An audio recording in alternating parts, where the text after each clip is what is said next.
Raspberry Pi is a credit card sized single board computer.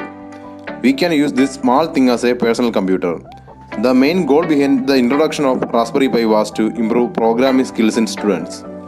It is powered by a system on chip called Broadcom BCM2837. This single board contains all the peripherals like primary storage, Ethernet port, Hdmi port to connect display, and 4 USB ports to connect various devices like keyboard, mouse, etc.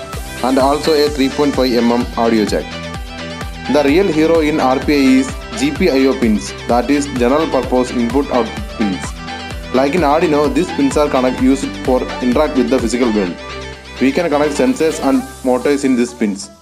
Now let's look into Raspberry Pi. This is the power input port. We can connect a 5V 2A power charger to this port. This is the HDMI port.